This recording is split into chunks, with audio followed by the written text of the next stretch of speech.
Stop the Nazi Games indeed. Hallo allemaal, daar zijn we er weer. RHTVLive vanuit het mooie Maastricht. En natuurlijk gaan we het aanwijzen op de kaart, ook voor de internationaal publiek. So hello to you all. We are streaming live from Maastricht. And of course, we're going to talk politics and geopolitics, right? We gaan het over Rusland hebben. Rusland ligt op de radar bij de media. Ja, en ook de alternatieve media geeft er aandacht aan. So we're going to focus some attention to Russia, right? We have to understand the Russian ideology and stuff like that. So we're going to focus on that. And we're also going to focus on something our Prime Minister had said. Ja, we gaan ons ook focussen op wat onze vertrekkende premier heeft gezegd de laatste afgelopen dagen. Maar eerst gaan we eens kijken naar wat er in Rusland gebeurde. We kennen wel de perestroika. We kennen wel perestroika en glasnost. Ja, we kennen deze meneer nog wel, Gorbachev. Die zei, we moeten een einde maken aan de USSR. En dat heeft hij dus ook gedaan met de perestroika. Hij heeft dus ervoor gezorgd dat de Sovjetstaten eigenlijk hun onafhankelijkheid kregen. Zoals Polen en meerdere plekken. Door de Sovjet-administratie te laten vertrekken daar zo. Dat is de perestroika. En we gaan even hier naar kijken. So the perestroika, very interesting times in Russian history. This was the cleaning of the USSR, basically. The satellite states, the administration of the USSR left the satellite states. And we're going to take a look at this here, which is going to explain in detail what has happened. The Cold War. In the 1980s, the USSR faced a wave of internal problems. The economy was suffering, the political elite was dying out, and corruption was eating away at society. While the people were going hungry, many state officials were traveling with private planes and limousines. Alcoholism was also prevalent, as vodka was one of the cheapest commodities. In the first part of the 1980s, 3 successive Russian leaders died of natural causes. This brought even more instability to a state in crisis. Mikhail Gorbachev appeared on the scene in 1985. Known for his birthmark on his forehead, he gained the nickname the Marked One. Although he was 54, he was one of the youngest members of the Communist Party. His policies were centered around the idea of reforming and modernizing the Soviet Union. He believed the conservative communist approach to be outdated. The USSR was facing new problems, and he proposed new solutions. In over 6.5 years as the Soviet leader, Gorbachev attempted to radically restructure the USSR, which was lagging behind its competition, the United States. 2 policies that marked the era that followed were perestroika and glasnost. Perestroika, or in English, restructuring, was an attempt of Gorbachev to revitalize and westernize the stagnant economy of the Soviet Union. The centralized production of the state was no match for the free-flowing market of the United States. The USSR was struggling to dig themselves out of their economic hole and needed to make changes fast. In the Soviet economy, supply did not meet demand. There was a great deal of money being invested into military projects, such as the war in Afghanistan, but consumer goods were neglected. Agriculture was declining, which led to statewide food shortages. Times were tough, and the Soviet Union even had to resort to importing large amounts of wheat from their fiercest rivals, the United States. Until the second part of the 1980s, all components of production were under the monopoly of the state. Factories were told what to produce, how much they should produce, and what the price of their products should be. There was no competition in the market, and there was no incentive for businesses to do better. It's called centralization of government. Centralisatie van regering. Regering die totalitair is. Die van alles vereist. Zoals de productie van auto's. maar dan wel eventjes gaat zeggen van nou, we hebben zoveel auto's nodig. Hè? Of we hebben zoveel meubilair nodig, of we hebben zoveel kleding nodig. Er werd allemaal bijgehouden, een totalitair gegeven. Hier is Rusland vanaf gestapt. Het is een federatie geworden. Nou, wat is een federatie? Federatie, dat zijn losse staten binnen één groot geheel, die allemaal hun eigen besluitvormingen kunnen maken. Buiten het groot geheel om. Dus Mongolië hoeft niet te luisteren naar Moskou. Die kunnen gewoon hun eigen productie gaan doen en zoiets. Maar het hoort wel bij de Russische Federatie. Ja. Dus er is een heel verandering gaande geweest in Rusland. En ja, dat is ons allen ontgaan. Omdat we hier binnen Europa heel veel veranderingen kregen. Zoals de Europese Unie, zoals de Lissabon-verdrag en noem het allemaal op. De Europese constitutie die prevaleert boven de lidstaten. Gorbachev proposed a new market model, which would give businesses more freedom.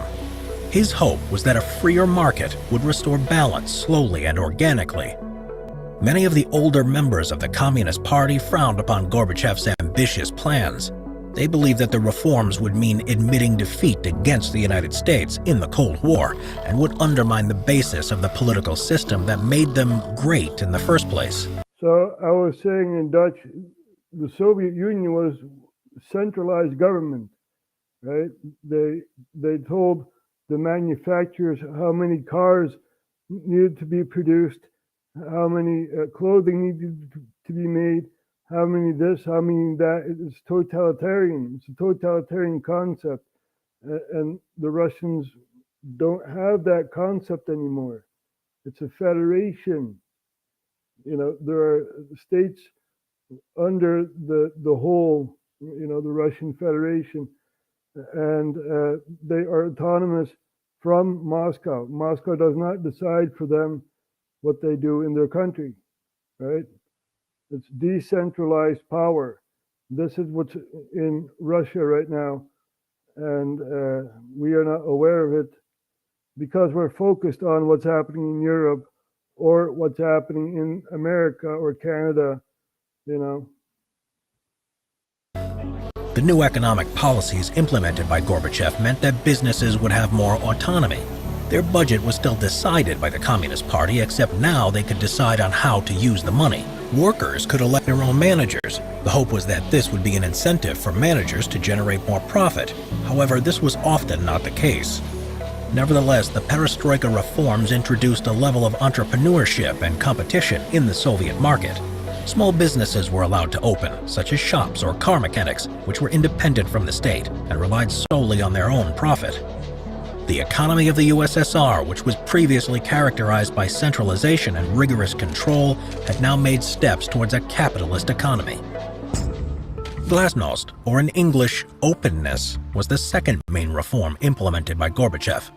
It targeted three main affairs: corruption, media, and culture.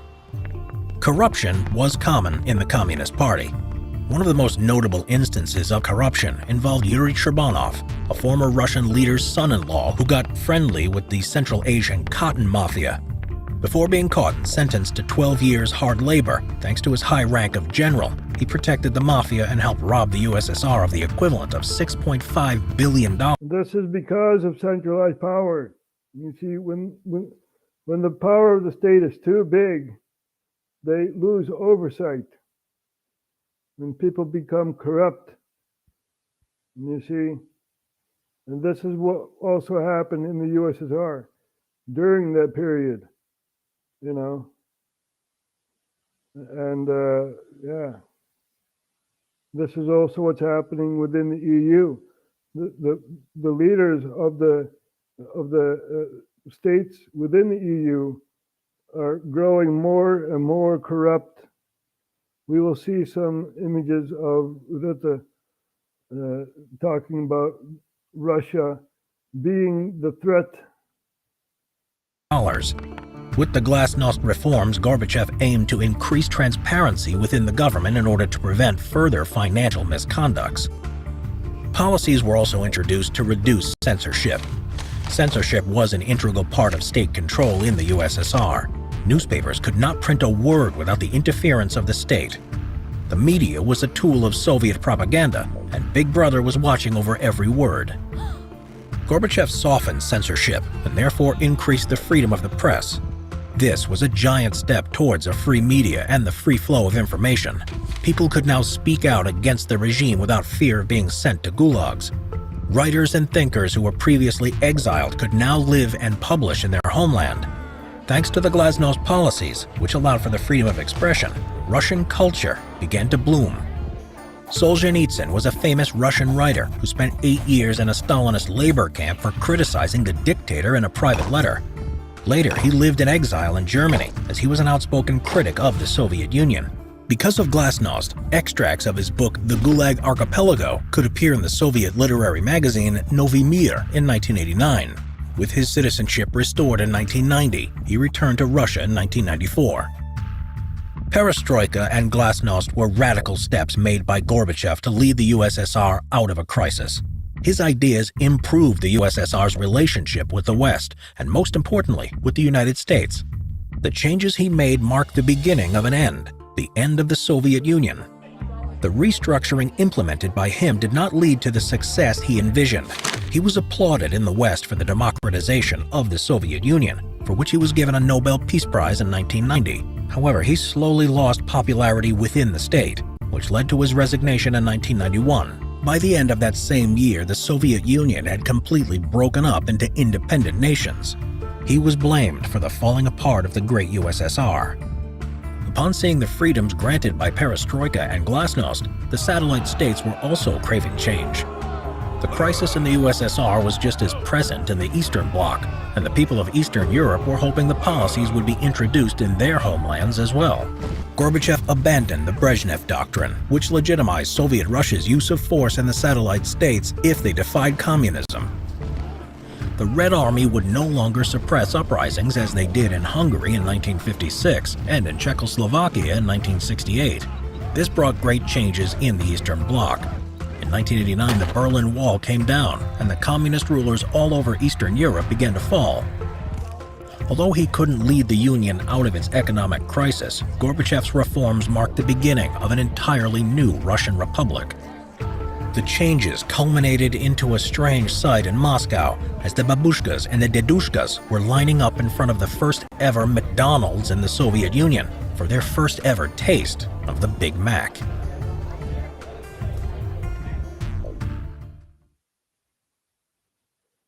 So this clip is not entirely accurate, but it did lead to the fall of the Soviet Union.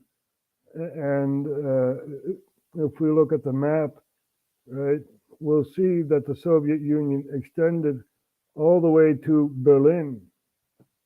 And that was perceived as a threat for for Europe, basically, right? So here we have Berlin, and during the Second World War, the city was split into two, right? You had the French, the English, and the Americans who had a piece of Berlin, and you had the Soviet Union, which also had a piece of Berlin, and that was the start point of the Soviet Union.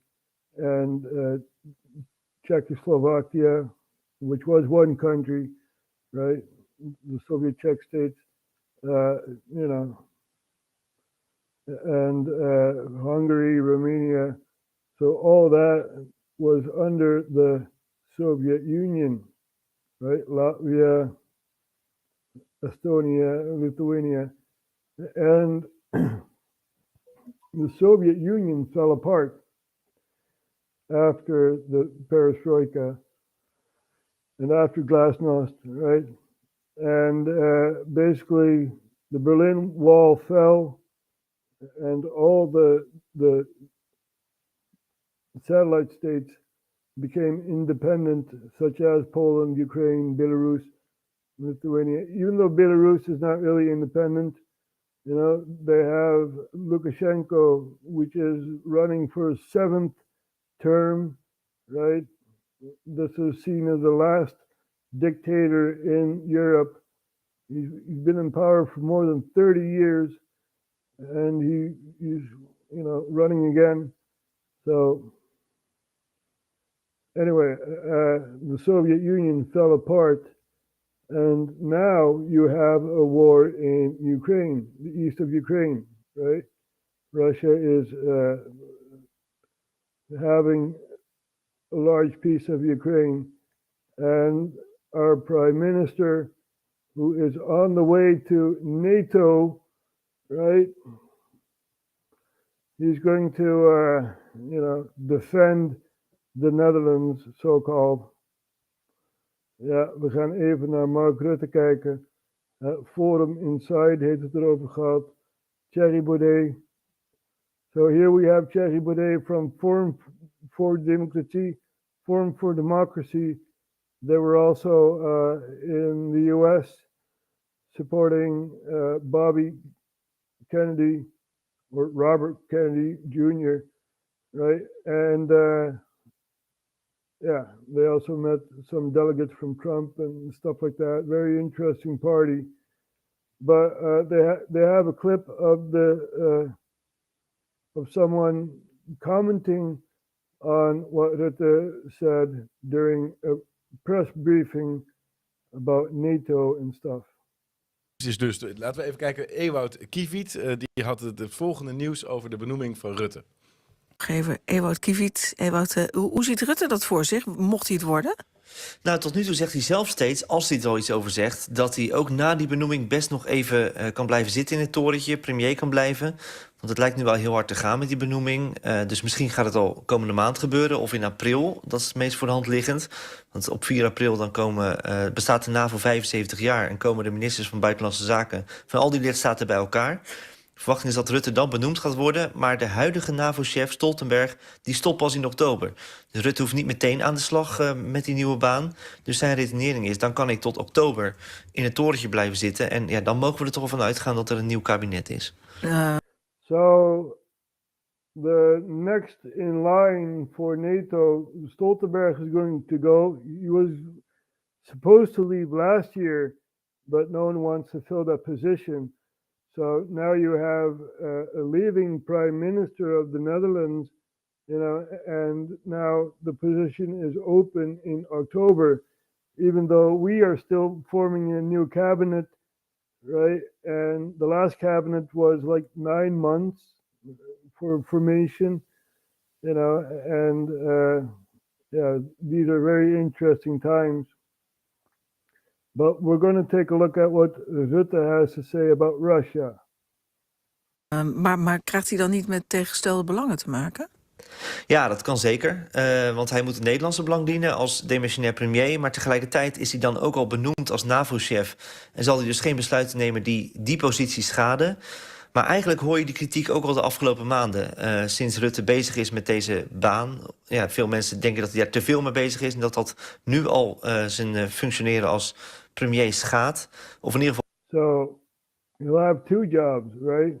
As living prime minister and as secretary general of NATO.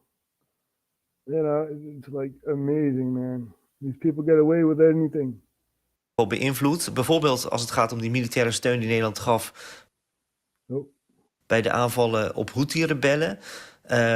Daarvan werd ook al gezegd van ja, heeft dat niet te maken met die baan? Wil Rutte niet te veel de Amerikanen? So the Netherlands supported America and the UK by attacking the Red Sea, the Houthis in the Red Sea that are taking over oil ships and stuff like that.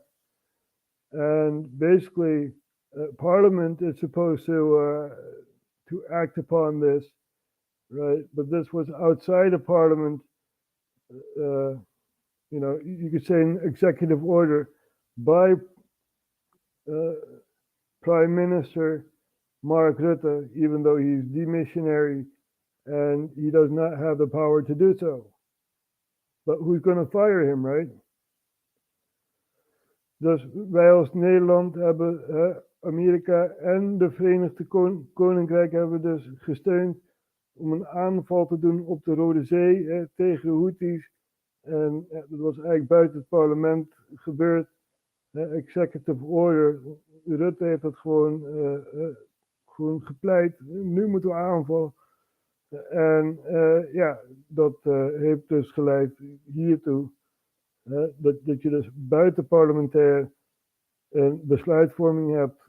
Wat nadelige consequenties heeft voor Nederland wellicht. Ja. Maar goed, we luisteren door. Goedgezind zijn. En datzelfde geldt eigenlijk voor de opstelling in de Gaza-oorlog. Dus die kritiek die is er nu al en die zal inderdaad alleen maar verder toenemen als hij benoemd is als NAVO-chef. Het zou ook wel echt een unieke situatie zijn. Een premier. So the Netherlands, when supporting Israel, they look, on the other side of what's happening in Gaza. Look to the left, don't look to the right. You see a lot of atrocities and stuff. And we are supporting Israel and we are blaming Russia for attacking Ukraine. Very, very interesting how that thought process goes, right? It's like, what? The people in Gaza have nowhere to go.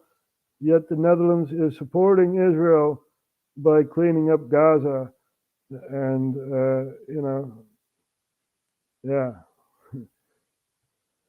Die tegelijkertijd al benoemd is als hoogste baas van de NAVO. En dan heb je ook nog een kabinetsformatie die er doorheen loopt. Ja. Dus dat maakt het allemaal nog onduidelijker wat er de komende maanden gaat gebeuren. Ja, Ralf, wat vind jij ervan? Premier van Nederland en chef van de NAVO, kan dat? Volstrekt niet kunnen. Nee, ik vind het absurd. Dat is zo. De NAVO is niet noodzakelijkerwijs 100% het Nederlands belang. De NAVO. So NATO is not in the interest of the Netherlands. We're going to go a bit forward and we're going to see what our living prime minister, maybe NATO secretary, has to say about Russia and the situation in Ukraine. Niet doorgaat op de schaal waarop die nu plaatsvindt. En volgens mij realiseert Geert Wilders zich dat donders goed. Legt hij zich daar ook bij neer. Want hij heeft hier de verkeerde opvatting. En de andere partijen hebben de goede opvatting. In ons belang, namelijk onze waarden, onze veiligheid. Maar ook de veiligheid van het hele bondgenootschap en van Amerika. Moet Rusland deze strijd verliezen.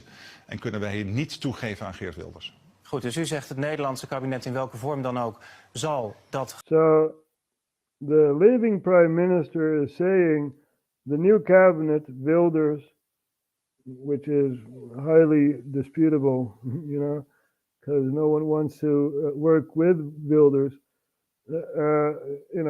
they have to choose the side of Ukraine because Russia is bad. Russia is bad. Russia bad. And you get to see him very angry, gaan doen.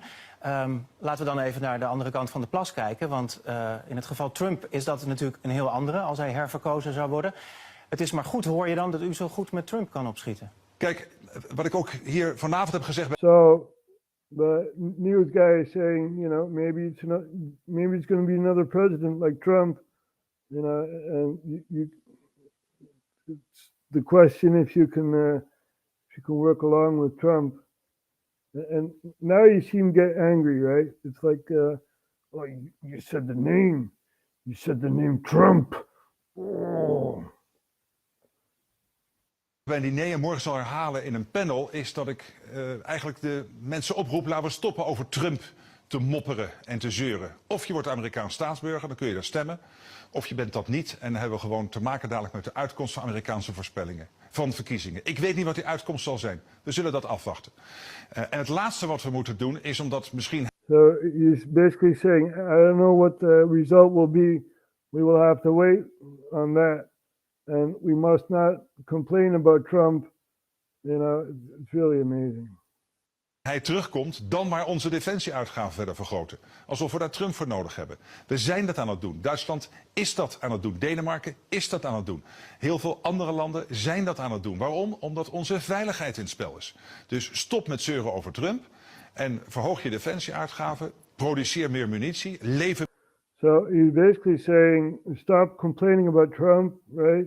Make more ammunition, and we need the war economy, right? And this way we can defeat Russia. Meer in Oekraïne, ook financieel, omdat het van levensbelang is voor onze veiligheid en onze manier van leven. Dus we zullen zien wie de volgende secretaris-generaal is en wie dat ook is. Die zal uiteindelijk moeten werken met de Amerikaanse president. En ik zeg er één ding bij. Dit is ook in het belang van Amerika. Ik heb vandaag gesproken met senatoren, congresleden. Het is van groot belang dat men zich daar realiseert dat die relatie binnen de NAVO er niet is om fouten na de Eerste Wereldoorlog niet te herhalen na de Tweede Wereldoorlog. Maar omdat er een direct veiligheidsbelang van de Verenigde Staten in het spel is. Stel je voor dat ons deel van Europa onder invloed komt van Rusland. Dat wordt een lanceerplatform vanuit Rusland naar Amerika. Dus het is in hun belang. So basically, he's saying, right, Russia will take over all of Europe if we don't defend Ukraine. And it will be a launching platform against America, right? He's still in the Cold War mentality, right? And he doesn't know anything about Russia, about, the perestroika and the glasnost and stuff like that, the falling apart of the Soviet Union. He doesn't know anything about that. He looks the other way. Oh, Russia is the enemy. Oh. The U in the USSR was Union. Union. Soviet States of Russia. We are in a European Union. Dat er een sterke NAVO is. Wie er ook president is, ik ben ervan overtuigd dat altijd een grote meerderheid in het congres dat zal steunen. Hubert, hij doet gewoon op. So basically he's saying the Congress will support Ukraine, whatever president there will be. Right? It really is amazing. Really is amazing. Ja. Oh, Rusland. Rusland fout. Ja. Russia bad. We only get to hear Russia, and Navalny, and Russia. Right? That's the only thing we get to hear on the news. 24/7 demonization of Russia. Now, I know Russia is not the exemplary country, right? But, there are other bad actors on the world stage, right? What about Ukraine? What about the elections in Ukraine?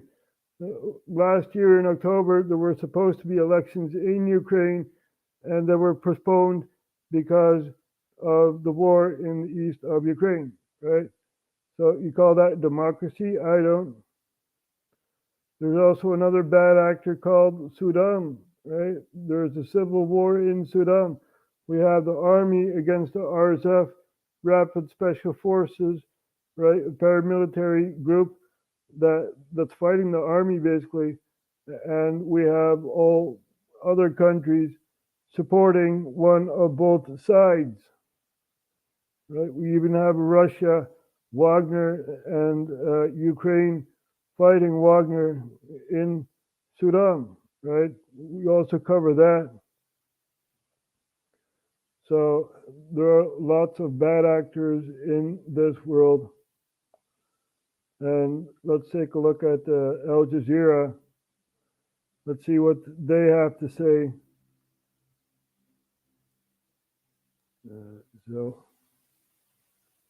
So that's very interesting. The perestroika and glasnost, enough to look on about that. The fall of the Soviet Union, very interesting. So let's look at Al Jazeera. They are focusing themselves on the Gaza situation, of course, and we also focus on that, even though we don't choose any sides. Both sides of the conflict are in default, basically, because Hamas is also an extremist group within Gaza, and even though they're also a political group, they're also extremists, right? So you cannot fight fire with fire. You need to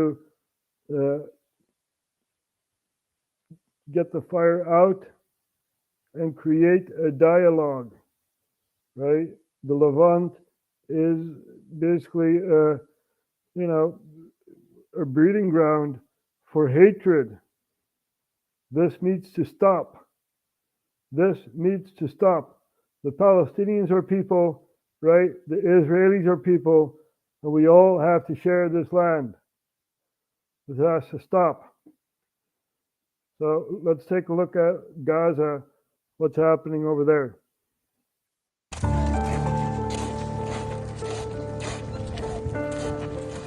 شمال متدمر وفيش لا طحين ولا سكر ولا اي حاجه اشي ياكلوه تاعون الشمال. الوضع صعب. شو السبب خلاكم تنزحوا على الجنوب بعد كل هذا الفترة؟ من الجوع ومن قله المي ومن قله الاكل، من قله الطحين.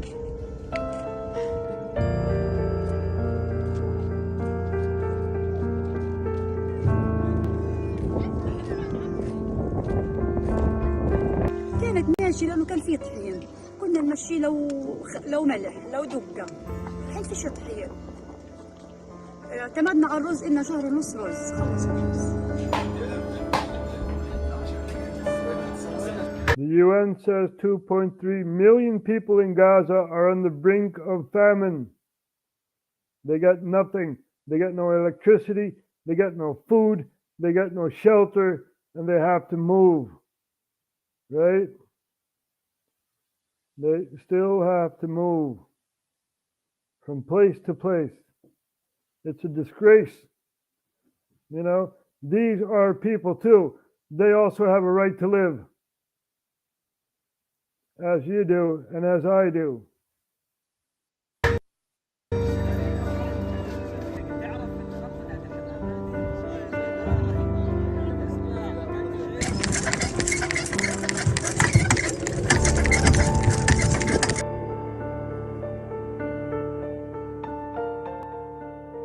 بنروح على السوق ما في اي شيء من السوق خاوي من جميع الخضروات، خاوي من جميع البقوليات. وللاسف احنا يعني كلنا اسف انه حتى الدول العربيه مش قادره تعرف ايش في شمال غزه، شمال قطاع غزه بموت، قاعد نص مليون قاعد بموت من الجوع. 500,000 people are starving.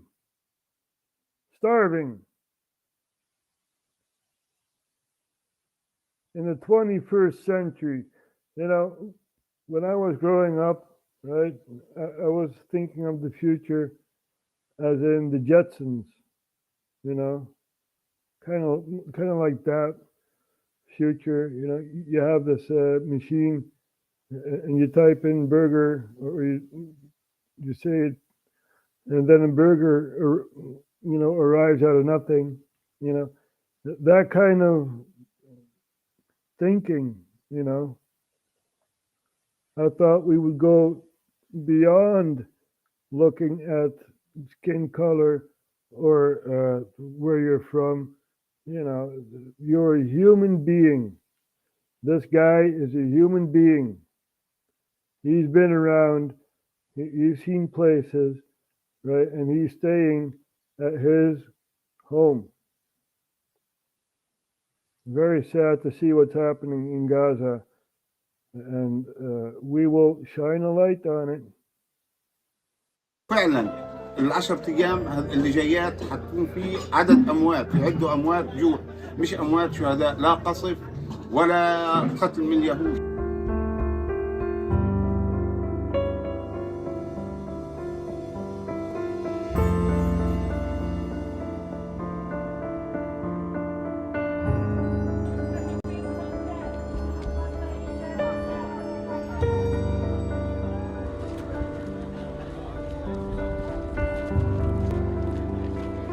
So here you have people arriving at a place which is not theirs, right? And basically standing in front of the gates, preventing aid to come into Gaza. Very, very sad to see what's happening in the world, you know.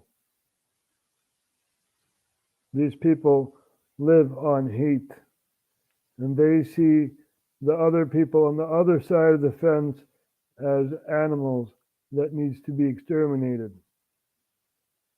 No. You need to live together, right? Together. The cycle of hate must be broken, right? We're going to get Hamas. Yeah, who made Hamas? Huh? Who made Hamas? It was you, Israel, who made Hamas. We know.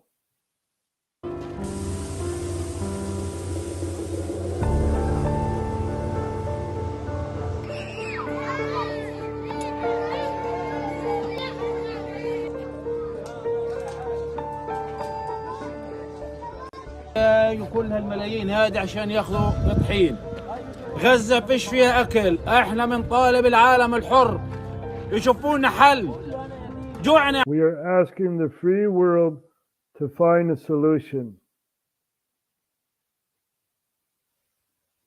We are asking the free world to find a solution. I'm asking you to also find a solution. These are people. Look at the small kid right here, right? He will be led, his life will be led upon hate. You know, the torture that he has seen and stuff like that. Children aren't supposed to see that, right? He will lead a life of hate. And he will hate the other side, right?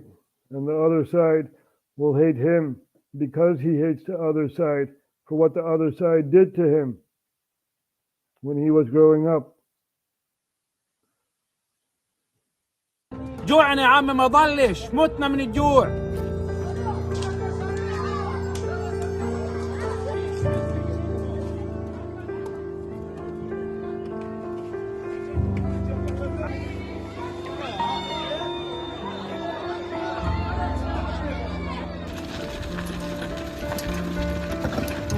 It's considered a war crime, but still no penalties. Nope.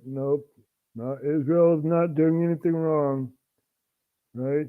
This is what the Dutch government says. Israel is not doing anything wrong. They're defending themselves. These people have no weapons. The weapons they do have, it's like, what, 100 weapons or something like that, you know? If you compare that to what the IDF has, you know, highly technological, advanced weapons against something that can throw a rock. I mean, come on. That is not a fair fight. Oh, Israel can defend themselves, right?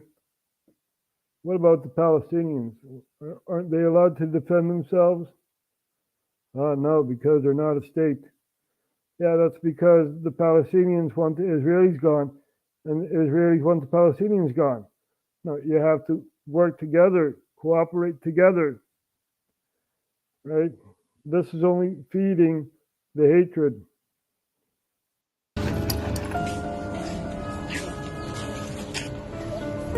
More than 29,000 people have been killed in Israel's war in Gaza. 29,000. Now, what happened on October 7th, right? The United Nations was involved. UNRWA was involved with, carrying out what happened on October 7th last year.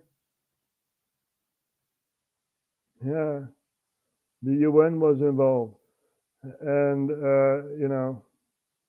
was staged from the get-go, and they were talking about babies being decapitated and stuff like that. I haven't seen any images of that. It's propaganda that's being used as a tool to give, claim to Gaza, right? And look at this guy. He's not happy. He's not happy. He will also be fed with hatred.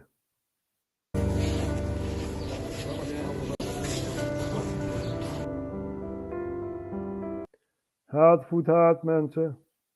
Ja, en zo gaat de cyclus verder. Ja. Dus hatred only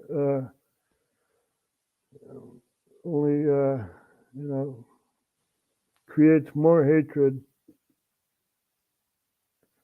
So it's really amazing. It really is amazing. And very, very sad to see what's happening in Palestine. It's not that I'm against all Jews or something like that. We're all humans, This is not how humans are supposed to interact with each other, right? We need peace. That's what we need. And that is what we want, right? So we're just giving a perspective here. And I know Al Jazeera is focusing on Gaza. Here, look at this. War on Gaza. ICJ, right? The International Court of Justice, which also focuses on Gaza and Israel. This is interesting. Democratic Republic of Congo facing humanitarian crisis. We know that, right? There are proxies trying to overthrow the Democratic Republic of the Congo. And, that is also a war been going on for more than 20 years. So let's take a look at this here. Heavy fighting in the Democratic Republic of Congo has forced hundreds of thousands of people to flee for their lives. The conflict between the government and M23 fighters has escalated in recent weeks. So what's driving all this, and can peace be achieved? This is Inside Story.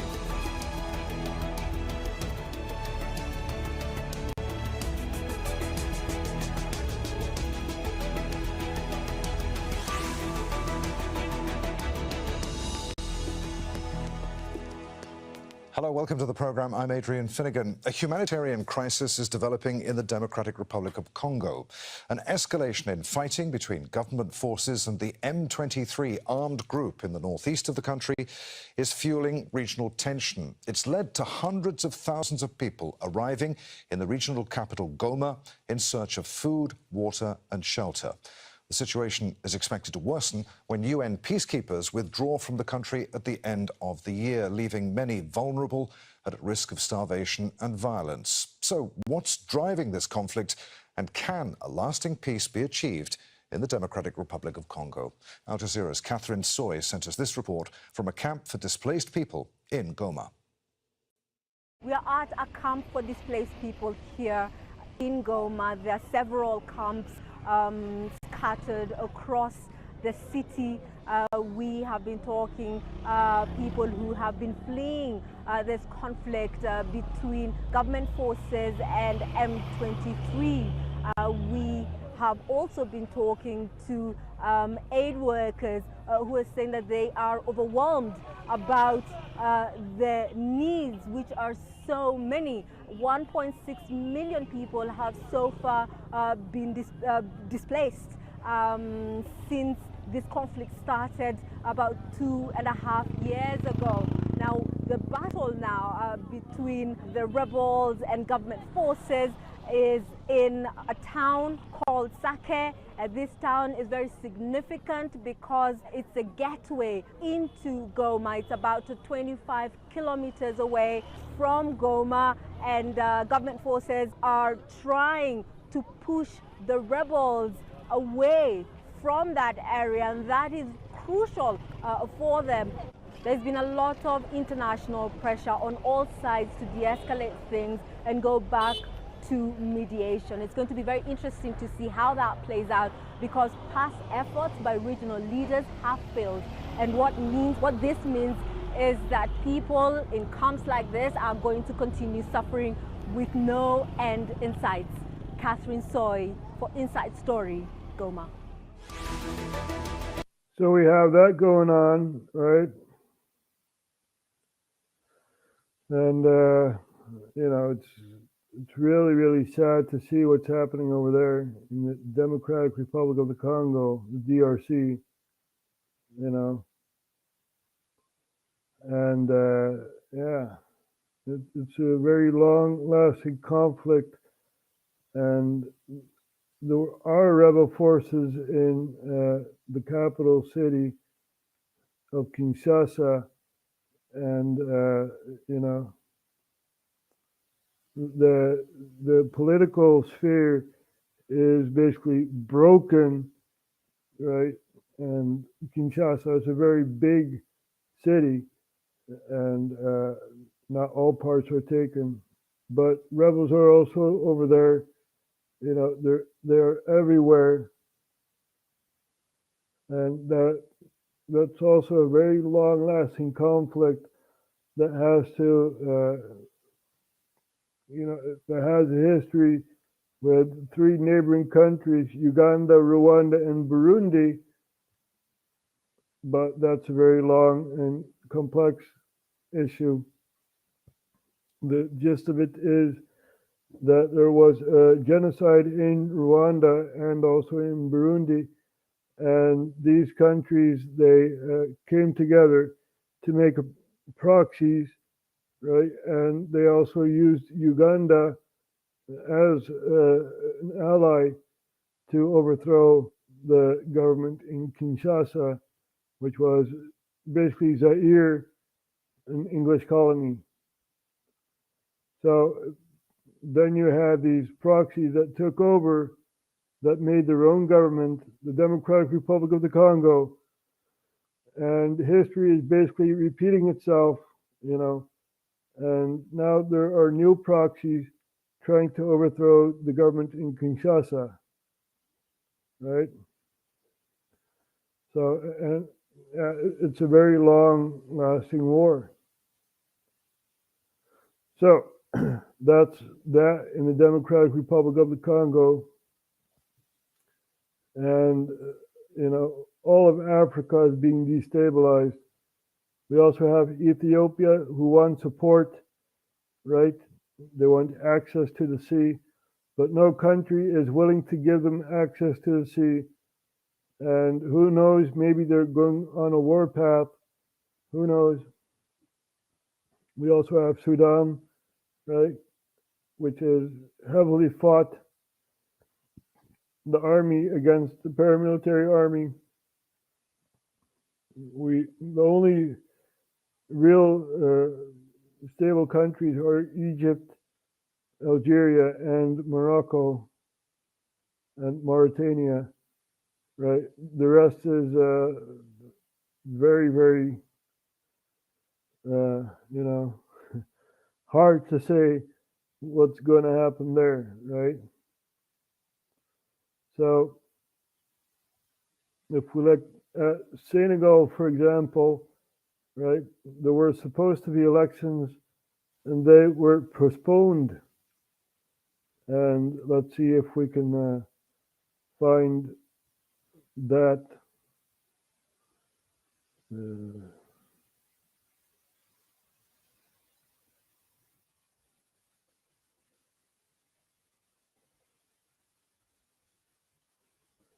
So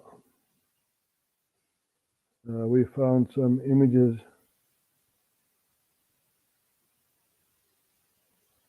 So So Senegal was seen as a very democratic country where the power is, taken by someone else and stuff like that. And so, but now there is a political stalemate in Senegal. Let's take a look at this here. Touré is accusing President Macky Sall of betraying his people. She believes Sall cancelled the elections because the polls predicted the ruling party candidate Amadou Ba would lose the vote. The polls are awful. We know that he cannot win. This whole thing is he transferred what I call an internal political crisis and made it become a state crisis. Touré believes Sall actually wanted to run for a third term, but faced with widespread protests, he backed down. Ba is a close ally of President Sall. His campaign slogan, "To Continue Together," features the candidate in a chauffeur-driven car in the popular suburbs of Dakar. Not once does he leave the inside of his car. Critics say the wealthy former taxman is out of touch with young Senegalese voters. He seems too reserved and not open to discussion with young people. The problem is not Amadou Ba. He's a part of a regime that has been in charge for 12 years, and there has been a lot of pain and injustice. The young represent the majority of the electorate. Ba is hoping to win their support by talking about the major infrastructure projects initiated by Sall. President Macky Sall has brought public transportation to neighborhoods that were previously ignored by the state. But for many young people in this neighborhood named Liberty, his economic achievements are overshadowed by what they describe as an increasingly repressive state. Since the cancellation of this month's presidential vote, mobile internet is down and people are being arrested for online posts. Force was used even inside the parliament. Opposition MPs were pushed out before the vote. That extended Sall's mandate for another 9 months. The government says elections were delayed due to a dispute over the candidates' list. Macky did great. Senegal is stable, peaceful, with clear security, and then democracy and development are in progress. President Sall says the delay in the vote is necessary to rebuild trust in democracy, but it seems many in Senegal have lost trust not in the institutions, but the president himself. Nicholas Hawk, Al Jazeera, Dakar. So we have that going on, right? In Senegal, and this was 2 weeks ago. And there's a lot more happening in and around the world. And of course, we're also going to take a look at CPAC. We played this yesterday, but repetition is good. So let's take a look at El Salvador President Nayib Bukele, who warns us. Thank you. Thank you very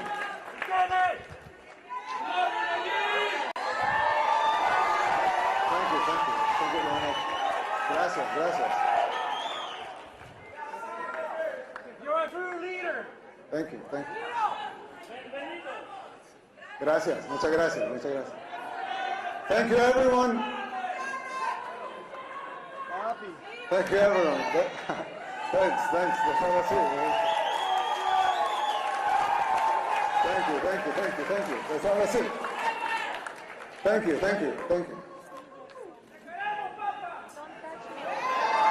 I love you too.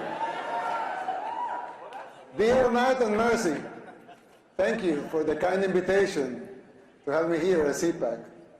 It is truly an honor to be here just a few days after our presidential and legislative elections. Which, by the way, they pulverized the opposition. They say globalism comes to die at CPAC. I'm here to tell you that in El Salvador, it's already dead.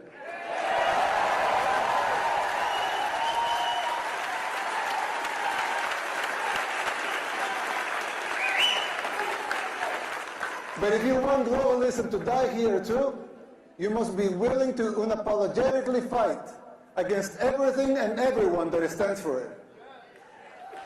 Fight for your freedoms, fight for your rights. The next president of the United States must not only win an election, he must have the vision, the will, and the courage to do whatever it takes. And above all, he must be able to identify the underlying forces that will conspire against him. These dark forces are already taking over your country. Yes, they are. They're using smiley faces and rainbows and this and that.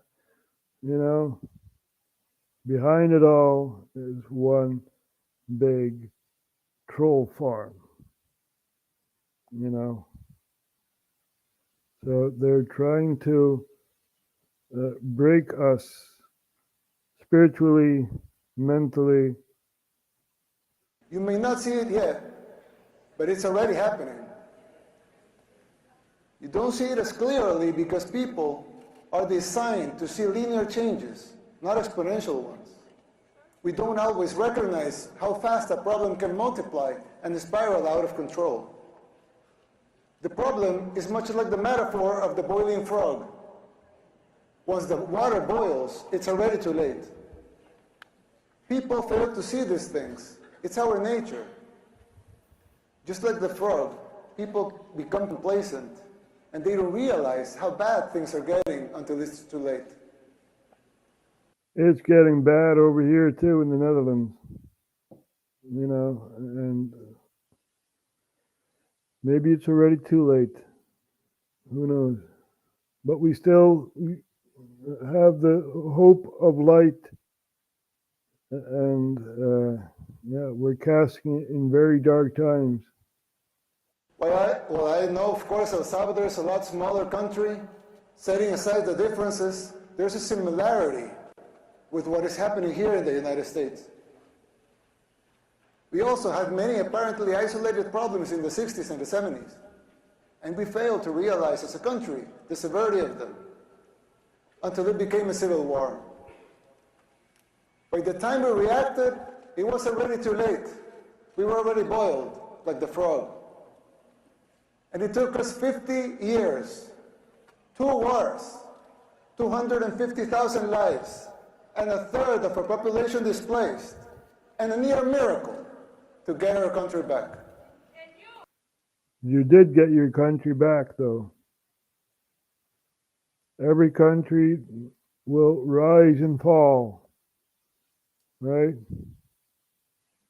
Maybe a civil war is needed. Thomas Jefferson had said, "The tree of liberty must be refreshed from time to time by the blood of patriots and tyrants." Maybe the time is now for many countries listening, right? But do you want a civil war? I don't. We need to change this peacefully. Thank you very much. As your friend, I want to issue this warning so you don't make the same mistakes we did in the 60s and the 70s. It is not easy to pull yourself back once you're in boiling water. In fact, all the experts said it was impossible. And besides, you don't want to wait 50 years and maybe hope for a miracle to get out of hell. You can still jump before the water boils. Some might say I'm exaggerating, but we can clearly see the signs of a declining society because our own hit rock bottom decades ago. It's like when we see someone getting sick. First, it's maybe a stomachache, or a headache, or a small fever. But if you don't deal with the disease, it will only get worse, and then it may be too late. Even after our first war in El Salvador, we failed again to look into the science of the second civil war that was coming, the gang war. After 1 million people fled the first war, a lot of them came to live in ghettos here in the United States, where the gangs were formed. When former President Clinton deported a lot of those gang members without telling us they were gang members, they were criminals. They roamed free and recruited young people, thousands of young Salvadorans to join the gangs. At first, they seemed like petty criminals, but they began to change and transform until they became the unscrupulous terrorists that we know today. Most of them even perform satanic rituals, and this has been well documented. Satanic rituals? Oh my God.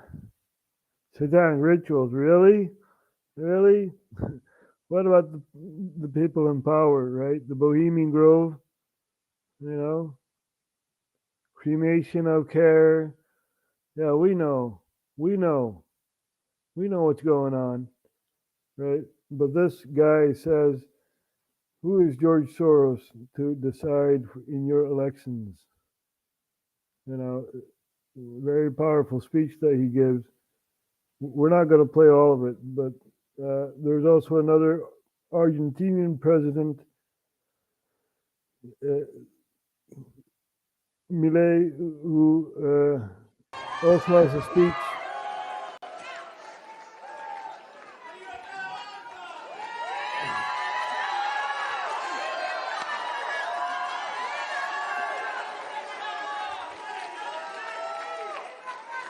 Hola a todos. Hello everyone. Yo soy el león. I'm the lion.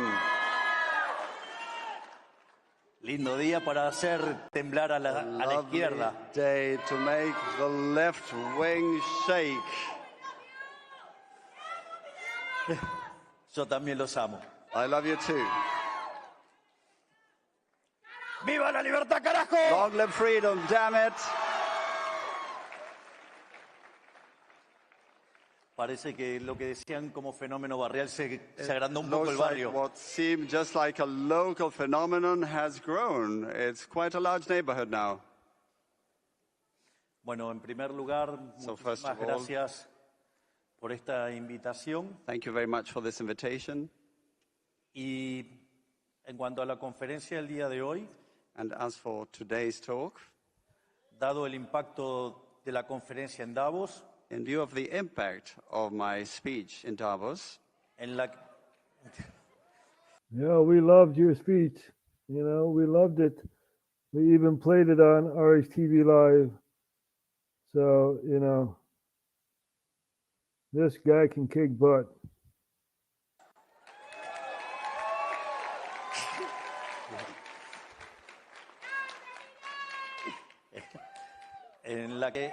en la que señalé que Occidente está en peligro, where I stated that the West was in danger, dado el avance de las ideas estatistas socialistas, due to the advance of statist and socialist ideas. Hoy haré foco en los fundamentos técnicos que sostenían dichas apreciaciones políticas en aquella conferencia. Today I will focus on the technical underpinnings of those political views. En este sentido, haré foco sobre cómo la economía neoclásica y su visión de los fallos de mercados son funcionales al avance del socialismo. And along those lines, I will focus on how neoclassical economics and its view of market failure are conducive to the advance of statism. Y cómo ello. Very important speech. You know, and this guy can talk and talk and talk like any leader can, you know. And we see that globalism is falling apart on the seams, right? We also have Nigel Farage, who was also at CPAC, and we're also going to take a look at that. Nigel Farage, CPAC, 2024. So Nigel Farage.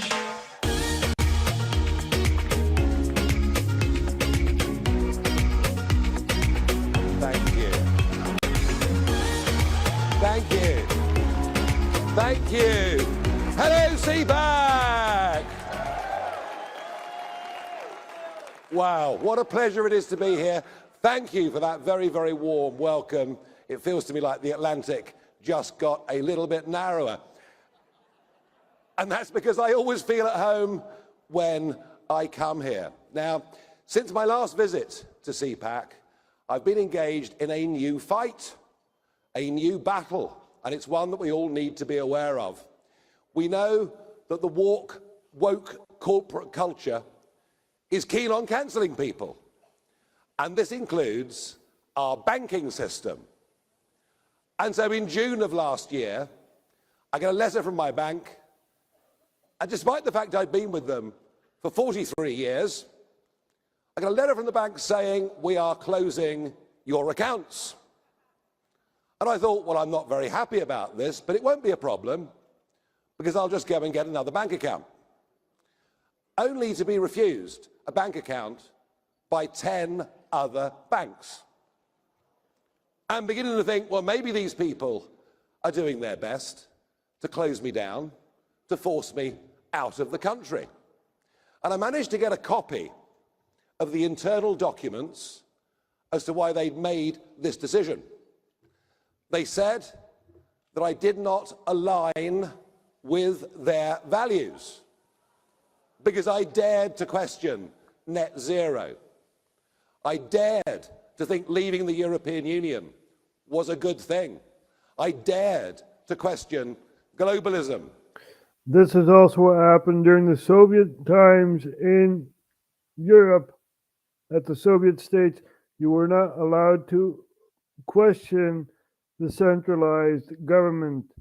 They would take away your bank account. They would freeze your assets of your home.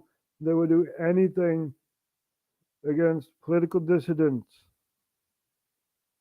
This is also happening in Europe, right?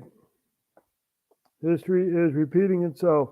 If we look at Solzhenitsyn, we're going to take a look at one of his quotes. You'll see what the power of the state can do to people. But they wrote in their notes, don't worry, he won't go public on this.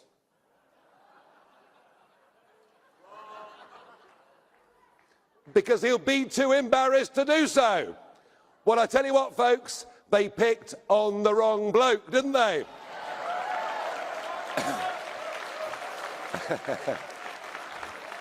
So fight back I did, and fight back hard. I managed to get 2 chief executive officers sacked. The share price of Britain's biggest bank fell by 35%. And we have promises from government that legislation will change. But you see, I was fortunate in the sense that I'm big enough and ugly enough,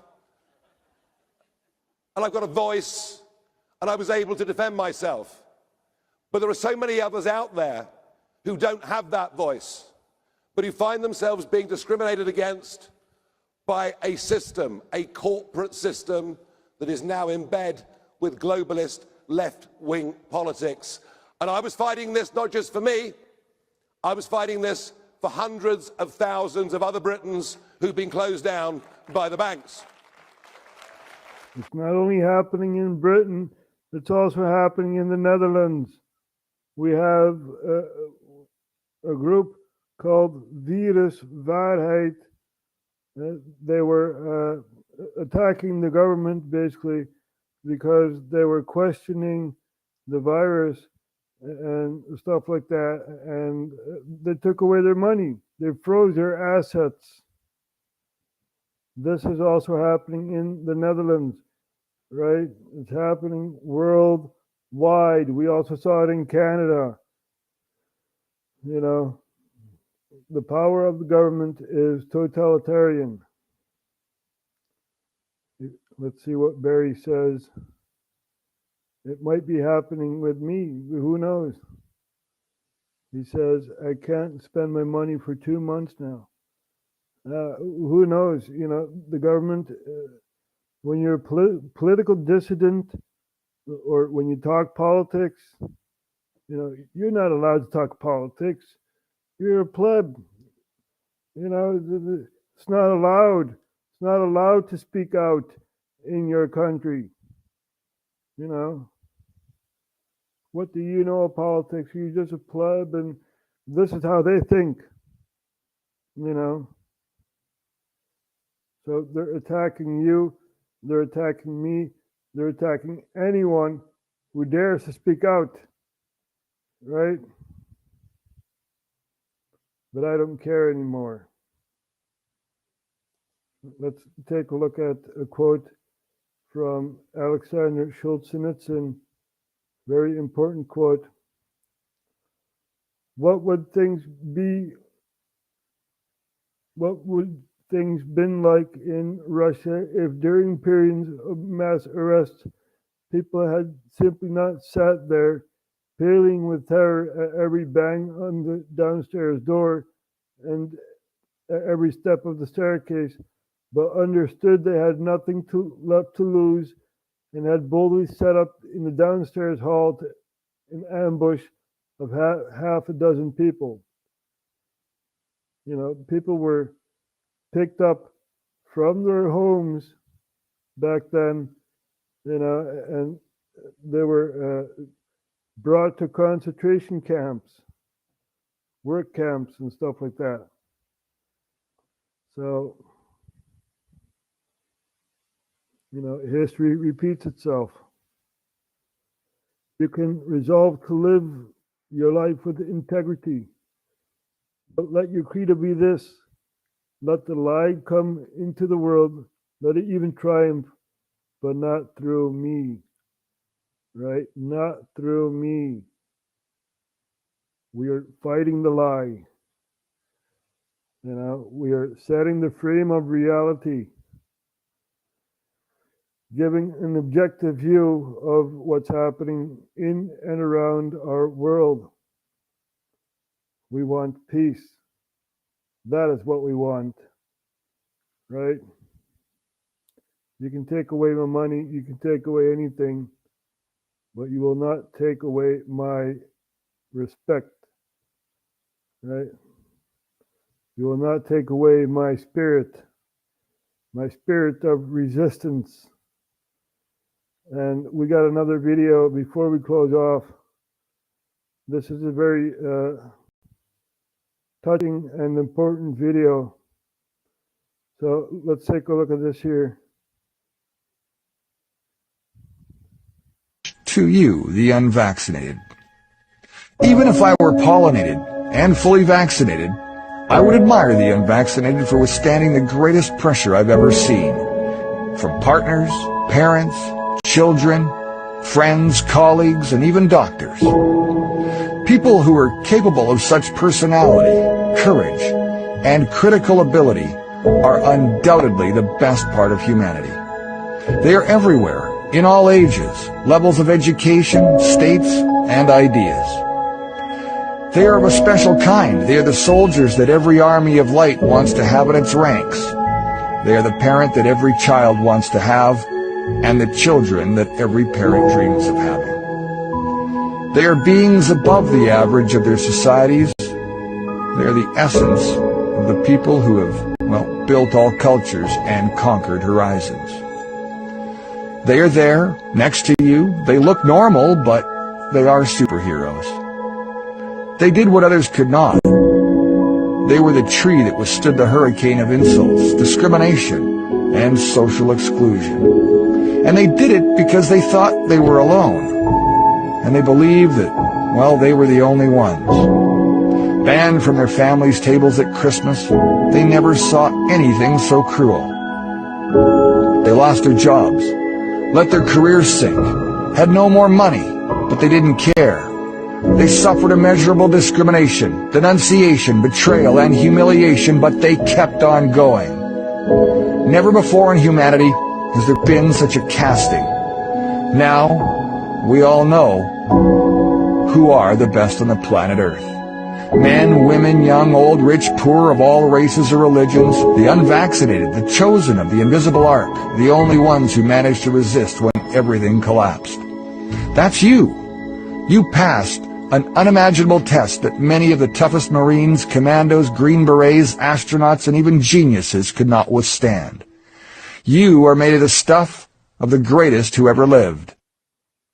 Indeed, indeed. And we will still keep on going, right? We will stumble, we will fall, but we will still keep on going. And no social pressure can pressure me into doing something I do not want to do, right? Even when the government is after me or whatever, you know, my life is just a passing of a few glimpsing moments, you know, and yeah, it's what you leave behind, right? It's what you leave behind. And I hope to leave behind a better world for my cousins and maybe someday my own offspring. So we're going to close off with Ollie the Octopus. You're paying attention now, aren't you? I hope you are. This is the scene over South London. I'm here in Fulham. It's the 10th of August, and look what we have flying around. We will never forget the London riots. Thank you, Charlie, for videotaping this. So here we have Boris Johnson, the incredible political snake. And, you know, he's supposed to be in jail, but, yeah. Now he's a foreign minister or something like that. He went back into politics even though he stepped down. You know, these people can never leave the political spectrum. But we know what happened during the London riots. People were killed and, you know, Boris got away with it. He went to one of the boroughs and had a broom in his hand, a special photo op, right? Oh, I'm cleaning up the city. I'm cleaning up the city. I'm holding a broom in my hand. Screw you, Boris. Worthless piece of crap that you are. Last night. Thank you. You are the true spirit of this city. In the streets of London, the peace has been disturbed. Fires burning everywhere, the language of the unheard. There's a generation thwarted with no ownership and pride, and fat cats with bellies as wide as the rich and poor divide. A broken social contract, bottom up austerity. Oh, we can condemn it, but we're paying attention now, aren't we?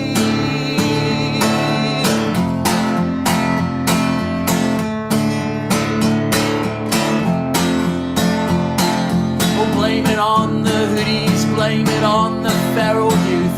But remember, you were young once and you cared about the truth. We sold out to the free market, made a couple of billionaires, and all we got was this mess and McDonald's everywhere. Keep unemployment high, keeps the cost of labour low, keeps young men out on the streets, and well, what do you know?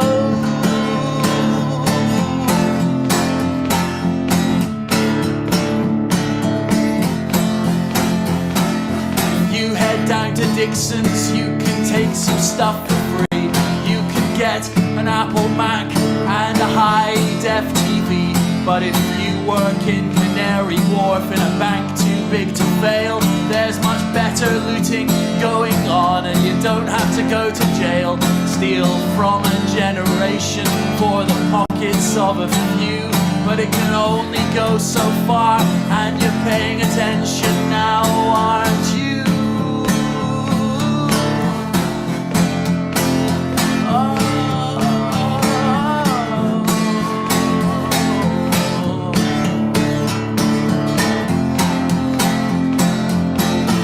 In the streets of London, the peace has been disturbed. Fires burning everywhere, the language of the unheard. There's a generation thwarted with no ownership and pride, and fat cats with bellies as wide as the rich and poor divide. A broken social contract, bottom up austerity.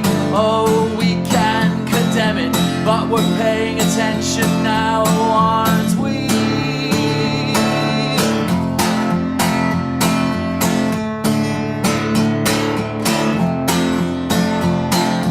Blame it on the hoodies, blame it on the feral youth. But remember, you were young once and you cared about the truth. We sold out to the free market, made a couple of billionaires, and all we got was this mess and McDonald's everywhere. Keep unemployment high, keeps the cost of labour low, keeps young men out on the streets, and well, what do you know?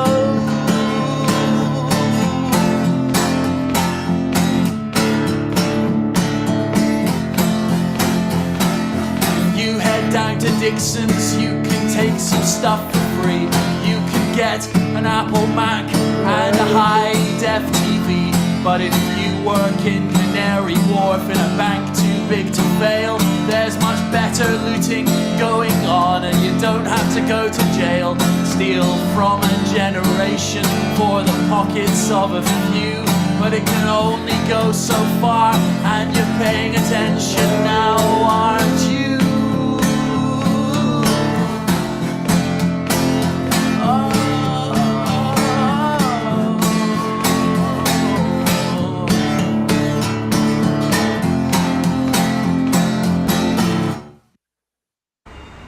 Yep.